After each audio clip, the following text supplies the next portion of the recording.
Mas por falar em se sentir perdido, deixa eu fazer uma pergunta. Você já se sentiu completamente perdido? Não na vida, assim, não em não saber o que fazer da vida, não nesse tipo de dilemas existenciais que a vida nos traz, né, de períodos em períodos, mas perdido mesmo, localização geográfica, sabe?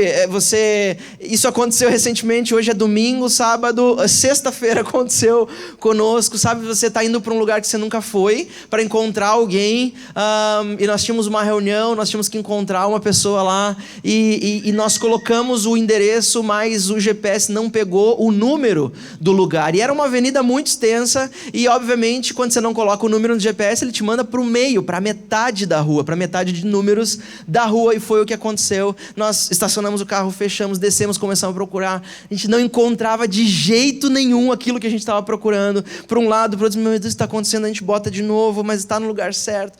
Aí nós percebemos, tivemos que dar uma volta, demoramos 15 minutos a mais para dar a volta e chegar no lugar, porque o GPS não nos levou para o lugar que a gente estava procurando, para aquilo que a gente estava esperando.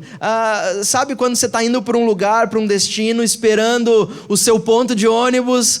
É ponto de ônibus que fala? Eu já me perdi nos nomes. Aqui fala ponto de ônibus, é isso? No Rio Grande do Sul fala parada. Tem algum outro lugar mais estranho que isso? Parada. Ok, completamente perdido, você desce, você não encontra o seu ponto de ônibus, você não reconhece as coisas que estão à volta de você. Sabe, uma vez aconteceu isso comigo. Eu, quando era ali da adolescência para a juventude, eu fui morar fora, longe de casa, para estudar, e era uma cidade estranha, com uma língua mal conhecida para mim, e era eu acho que era a segunda ou terceira semana, eu ainda estava tentando entender como é que funcionava a cidade, uma cidade muito grande. Eu não conhecia a cidade, conhecia apenas aonde eu morava, o lugar que eu tinha que descer para caminhar onde eu morava, e a escola onde ficava, o instituto onde eu estudava, no ponto que eu tinha que descer, era o que eu conhecia nas 3 semanas. E sabe o que aconteceu? Que entre a segunda e a terceira semana, eu saindo da escola já ali pelas 6, 7 da noite, mais ou menos isso, eu tinha a passagem quase que justa para voltar para minha casa. Dei pro motorista, coloquei na máquina, entrei no ônibus, deitei, eu estava cansado, e eu dei aquela famosa dormidinha, sabe?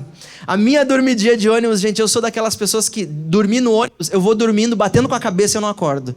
Sabe que você vai quicando assim, tum, tum, tum, tum, tum. Não acorda, e não acordei por nada. Eu fui. Quando eu acordei, você acorda com aquele susto, com a cara babando, alguém te olhando e dizendo, nossa, tava pesado o sono. Quando eu olhei, eu não conhecia absolutamente nada à minha volta. Não era para estar tão escuro, e já estava muito escuro. E quando eu acordei porque não tinha mais ninguém no ônibus. Era o ponto final, era o fim da linha, e eu olhava, eu não encontrava aquilo que eu conhecia, eu não encontrava aquilo que eu estava procurando, e depois o desfecho foi tenso, mas deu tudo certo. Eu cheguei, eu estou aqui, gente, está tudo bem comigo. Ficaram alguns traumas, não, tudo bem, mas deu tudo certo. Mas é horrível nós chegarmos a um lugar em que nós estamos esperando encontrar algo e nós não encontramos aquilo que nós estamos esperando. Pior ainda, quando nós estamos procurando respostas e nós temos certeza absoluta que aquilo ou aquele ou alguém ou aquele lugar em que nós estamos vai finalmente nos dar as respostas que nós estamos procurando, e nós não temos. Eu quero ler um texto com vocês hoje, e eu quero pedir a paciência de todo mundo. Eu coloquei o texto aqui na tela para a gente ler juntos. É um texto um pouquinho mais longo do que nós estamos acostumados a ler, mas ele está em Lucas, no capítulo 24, versículo 13 em diante. É importante a gente conhecer essa história e ler juntos essa história. Então, muita atenção na história, porque ela vai fazer todo o sentido para o dia de hoje. Quantos estão comigo? Amém. Diz assim Lucas capítulo 24. Naquele mesmo dia, 2 dos seguidores de Jesus estavam indo para um povoado chamado Emaús, que fica a mais ou menos 10 quilômetros de distância de Jerusalém. Eles estavam conversando a respeito de tudo o que havia acontecido. Enquanto conversavam e discutiam, o próprio Jesus chegou perto e começou a caminhar com eles. Mas alguma coisa não deixou que reconhecessem Jesus. Então, Jesus perguntou: o que é que vocês estão conversando pelo caminho? Eles pararam com um jeito triste, e um deles, chamado Cleopas, disse: será que você é o único morador de Jerusalém que não sabe o que aconteceu lá nesses últimos dias? Sabe aquelas coisas que acontece que a gente faz uma pergunta para o colega de trabalho, de faculdade, e diz, mas o que está acontecendo? Ei, peraí, você não assiste TV? Onde é que tu está? Em que planeta tu vive? É basicamente isso que estava acontecendo. E ele respondeu, o que foi? Perguntou Jesus. Então eles responderam, o que aconteceu com Jesus de Nazaré? Eles estavam conversando com Jesus. Esse homem era profeta, e para Deus e para todo o povo, e ele era poderoso em atos e em palavras. Os chefes dos sacerdotes e os nossos líderes o entregaram para ser condenado à morte e o crucificaram. E a nossa esperança era que ele fosse quem iria libertar o povo de Israel. Porém, já faz 3 dias que tudo isso aconteceu. Algumas mulheres do nosso grupo nos deixaram espantados, pois foram de madrugada ao túmulo e não encontraram o corpo dele. Voltaram, dizendo que viram anjos e que estes afirmaram que Jesus estava vivo. Alguns do nosso grupo foram ao túmulo e viram que realmente aconteceu o que as mulheres disseram, mas eles não viram Jesus. Então Jesus lhes disse, como vocês demoram a entender e crer em tudo que os profetas disseram? Pois era preciso que o Messias sofresse e assim recebesse de Deus toda a glória. E começou a explicar todas as passagens das Escrituras que falavam a respeito dele mesmo, iniciando com os livros de Moisés e os manuscritos dos profetas. Quando eles chegaram perto do povoado para onde iriam, Jesus fez como quem iria para mais longe. Mas eles insistiram com ele para que ficasse, dizendo, fique conosco, já é tarde, a noite vem chegando. Então Jesus entrou para ficar com os dois, sentou-se à mesa com eles, pegou o pão e deu graças a Deus. Depois partiu o pão e deu a eles. Aí os olhos deles foram abertos e eles reconheceram Jesus, mas ele desapareceu. Então eles disseram um para o outro, não parecia que o nosso coração queimava dentro do peito quando ele nos falava na estrada e nos explicava as Escrituras sagradas? Eles se levantaram logo e voltaram para Jerusalém, onde encontraram os 11 apóstolos reunidos com outros seguidores de Jesus. E os apóstolos diziam, de fato, o Senhor foi ressuscitado e foi visto por Simão, Pedro. Então os dois contaram o que havia acontecido na estrada e como tinham reconhecido o Senhor quando ele havia partido o pão. Uau, que história incrível! O título da minha mensagem hoje é A Mesa é o meu lugar. A mesa, na mesa é o meu lugar. Essa história é, no mínimo curiosa. Deu para entender o que estava acontecendo? Faziam 3 dias já que Jesus tinha sido morto, crucificado, e tinha sido colocado num túmulo, numa tumba, e fazia 3 dias que os discípulos todos estavam esperando alguma coisa acontecer. E eles estavam com essa expectativa. 3 dias e nada aconteceu. Sabe, o que tinha acontecido para esses discípulos de Jesus e seguidores de Jesus, que não eram parte daqueles 12, os famosos 12, eram outros discípulos de Jesus, outros 2, mas o que acontecia é que a esperança deles tinha acabado, eles estavam tristes e derrotados. Sabe, a cidade de Emaús ficava, como nós vimos, a 10 quilômetros de distância, caminhando de Jerusalém. Não era muito perto, mas também não era tão longe assim. A verdade é que eles estavam lá durante 3 dias em Jerusalém, onde tudo tinha acontecido, mas a tristeza, o desânimo, ou o pensamento de que, ok, realmente tudo acabou. Aquilo que nós esperávamos acontecer não aconteceu. Vamos voltar para casa. Vamos fazer o que nós... Não sei, vamos voltar para casa. E sabe, eu leio a Bíblia de um jeito um pouquinho estranho, quem sabe para alguns, mas eu queria te convidar a ler a Bíblia um pouco parecido comigo hoje, sabe? Eu tento me colocar lá, eu tento caminhar, me imaginar caminhando naquela estrada, eu tento me imaginar conversando com os discípulos e com Jesus, porque isso torna mais real para nós, sabe? Me faz viver aquela experiência, amém? Vamos, topam o desafio? Imaginem a vida desses dois. Esses dois, eles tinham uma vida. Eram pessoas comuns, como eu e você. Tinham trabalho, tinham, quem sabe, família, tinham, quem sabe, filhos, eu não sei, a Bíblia não diz, mas tinham uma vida. E a verdade é que em algum ponto da sua caminhada, das suas vidas, eles decidiram seguir a Jesus.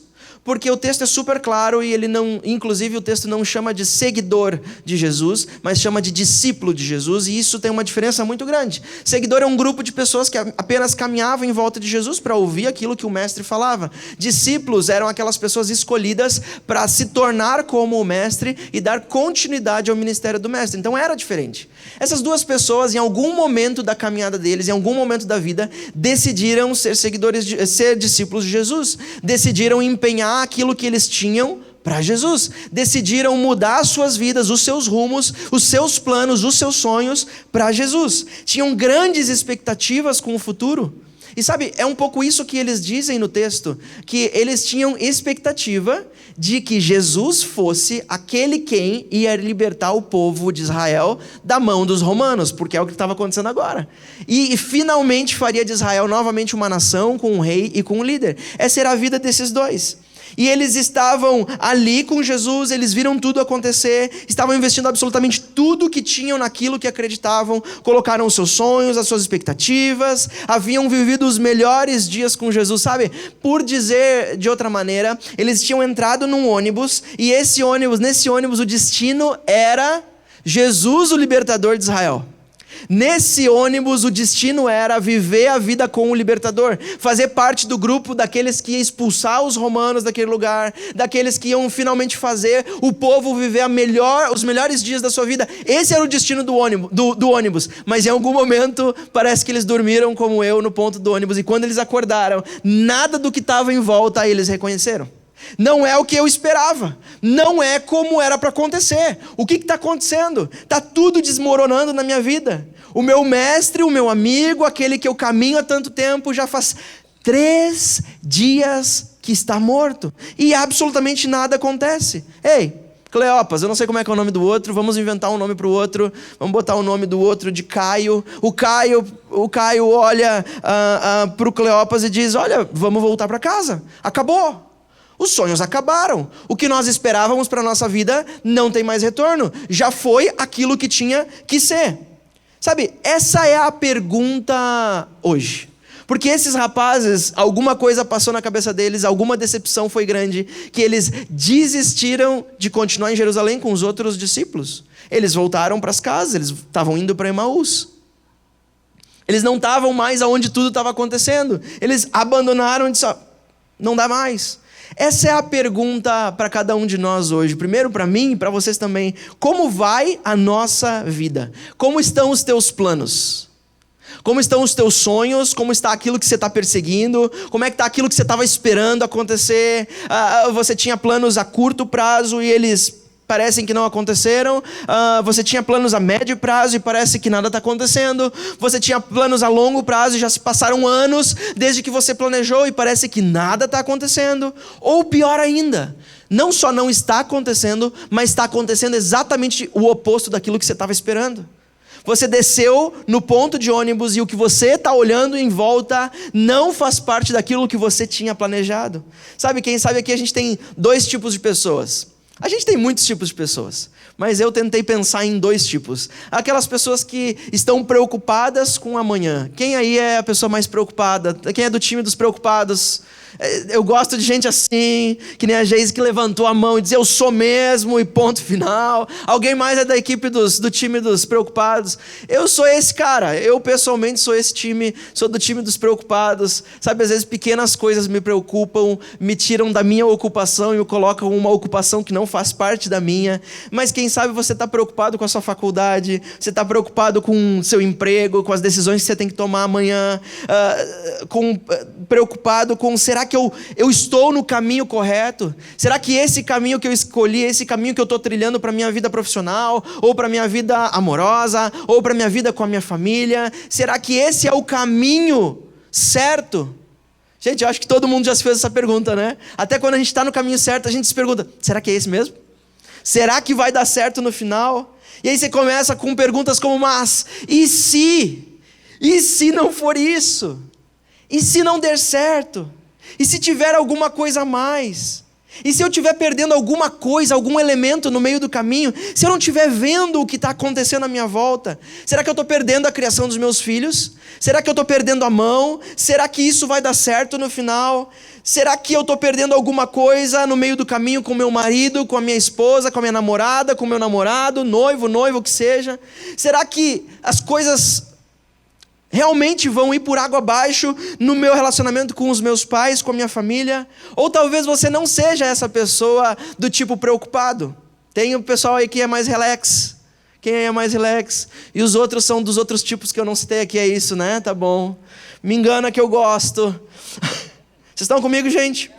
Mas talvez você não seja dessa pessoa tão preocupada assim, mas não tenha nenhum grande problema e você está dizendo, não, está tudo tranquilo. Eu estou vivendo a minha vida, eu só estou vivendo a minha vida, está tudo ok, não tem nem mais, nem menos, está tudo aparentemente ok. Deixa eu te falar uma coisa, não existe nada mais cansativo do que apenas viver. Apenas viver cansa. Apenas respirar cansa. Jesus, Deus o Pai, não me criou e não te criou para apenas respirar. Ele criou plantas para fazer mais do que respirar. Ele criou animais para fazer mais do que respirar. Então apenas viver, apenas respirar, apenas acordar de manhã, apenas só fazer o de sempre, não é o tipo de vida que o Criador sonhou para você. Amém? Não é aquilo que Deus tem para você. É perigoso também. Mas sabe, a verdade é que ninguém tem as respostas para aquilo que você procura, apenas Jesus. Você pode dizer, uau, que animador. Eu vim, quem sabe, hoje procurando alguma resposta, procurando alguma ajuda para tomar a decisão que amanhã está me esperando lá, e o Will está dizendo que ninguém tem resposta para mim. Não, ninguém a não ser Jesus. Apenas Jesus tem resposta para aquilo que você está procurando. Apenas Jesus tem resposta para aquilo que eu estou procurando. Você pode se perguntar, ok, o que eu preciso fazer para que o meu relacionamento com a minha esposa finalmente funcione? O que eu preciso fazer para que as coisas deem certo entre nós? Eu não sei dizer, mas Jesus tem a resposta. E a minha resposta é, busque a Jesus. Você pode estar pensando, o que eu posso fazer para que a minha vida profissional definitivamente deslanche? O que está acontecendo? Está tudo travado. Parece que as coisas não acontecem. Qual é a resposta certa? Jesus tem a resposta certa. Sabe, o problema é que, às vezes, nós estamos procurando resposta certa em lugares errados. Nós estamos procurando a resposta para o nosso relacionamento em coaches de sucesso. Nós estamos procurando a resposta para o nosso relacionamento em sexo. Nós estamos procurando a resposta para o nosso relacionamento com os nossos pais, para que eles decidam um dia deixar eu viver como eu quero viver. Nós estamos procurando respostas para a nossa crise financeira, naquilo que apenas nós estamos fazendo de errado. Mas sabe, nem todas as coisas você vai encontrar resposta, mas Jesus tem todas as respostas. Sabe por que ele tem todas as respostas? Porque em João, no capítulo 14, na verdade em todo o livro de João, Jesus é muito claro ao dizer, eu sou o caminho. Você está à procura de um caminho certo, ele diz, eu sou o caminho. Sabe, Jesus também continua dizendo, eu sou o pão da vida. Você está procurando sustento, Jesus diz, eu sou o sustento da vida. Jesus é o único que diz, eu sou a verdade, eu sou a vida, eu sou o pão da vida, eu sou a luz do mundo. Parece que onde você está caminhando está um pouco escuro. Você não consegue perceber para onde está indo. Você não consegue perceber aquilo que vai fazer os seus planos finalmente darem certo. Gente, sabe esses momentos na nossa vida que parece que alguma coisa faz um estalo aqui dentro? Uma coisa que grita lá dentro, chega! Chega! Eu não aguento mais viver o que eu estou vivendo. E daqui a pouco você é esse tipo de pessoa, a segunda, que não tem nada de ruim acontecendo. A princípio está tudo normal, mas você grita dentro, eu não aguento mais esse tipo de vida. Eu preciso mais, eu preciso alguma coisa diferente. Sabe esse momento? Você acha que é você que está se perguntando isso? É o próprio Deus começando a incomodar você, dizendo, essa não foi a vida que eu te chamei para viver. Sabe, o problema é que quando nós procuramos soluções em lugares onde elas não estão, soluções onde nós não podemos encontrar elas. Vocês perceberam esse texto que nós lemos, que coisa mais curiosa? Esses homens estavam caminhando em direção a Emaús. Emaús fica a oeste de Jerusalém. E no nosso caso é literalmente invertido o sol, o nascer e o se pôr do sol. Eu falei certo? Se pôr do sol? Ficou estranho na minha cabeça. E o pôr do sol. Jerusalém é a nascente do sol. Emaús fica a oeste, fica no pôr do sol. A Bíblia diz que estava ao entardecer. Eu não sei o que estava cegando esses homens, ou fazendo com que eles não conseguissem perceber que era Jesus. Eles estavam tristes, arrasados na estrada. E sabe, eles se olhavam e diziam um para o outro, começavam a conversar, olha, acabou tudo, não tem mais o que fazer. E eu não sei o que cegava eles. Alguns escritores tentam supor, apenas supor, que quem sabe porque era entardecer, eles estavam caminhando de frente para o pôr do sol, e isso cegava, ofuscava os olhos deles, e alguma coisa fazia com que eles não conseguissem perceber que era Jesus, porque imagina que era uma estrada muito utilizada, então muitos viajantes naquele lugar caminhando, e daqui a pouco aparece um e dizendo, o que vocês estão cochichando aí? Por que vocês estão assim tão nervosos? O que está acontecendo? Me conta. Vocês não estão sabendo o que está acontecendo? O que acabou de acontecer em Jerusalém, fazem 3 dias eles começam a contar. Sabe o que eu acho estranho de tudo isso? O que eu acho estranho é que eles eram seguidores, discípulos de Jesus. Eles conheciam Jesus. Eles ouviram as palavras do mestre. Eles sabiam o que Jesus tinha dito, o que ia acontecer. E Jesus anunciou antes que ele morreria e seria crucificado, e que no 3º dia ele ressuscitaria, mas é 3º dia e eles estão indo embora. Então alguma coisa fez eles perderem a visão do propósito da vida deles. Porque se eles eram seguidores de Jesus, eles estão abandonando, estão indo embora, estão dizendo, não aconteceu. 3 dias, não deu. Alguém aí também impaciente assim?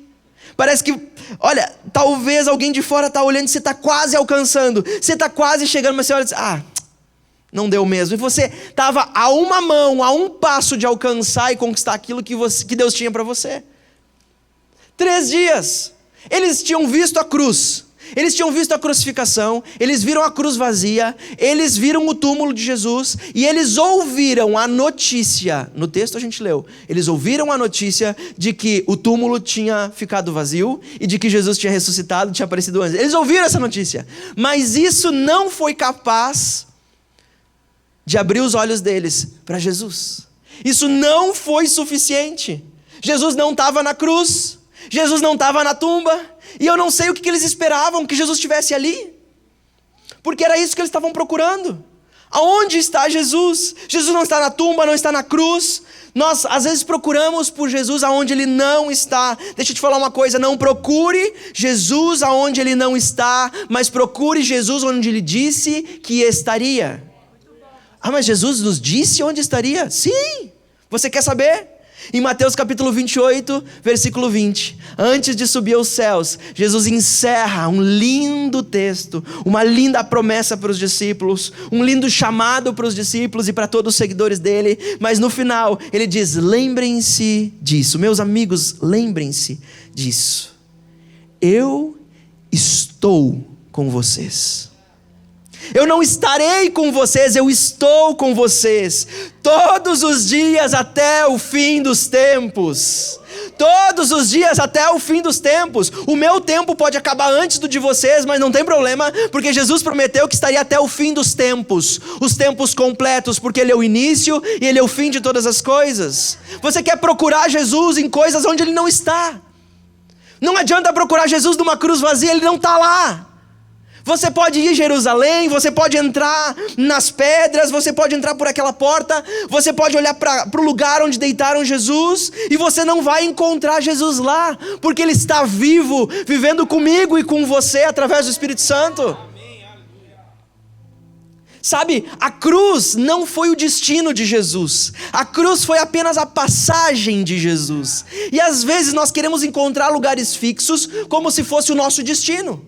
Esse é o meu destino, esse é o meu lugar, é aqui que eu vou morrer, é aqui que eu nasci, é aqui que eu vou morrer, essa é a vida que Deus tem para mim, não tem nada diferente, é só problema mesmo, é só doença mesmo, é só horror em cima de horror.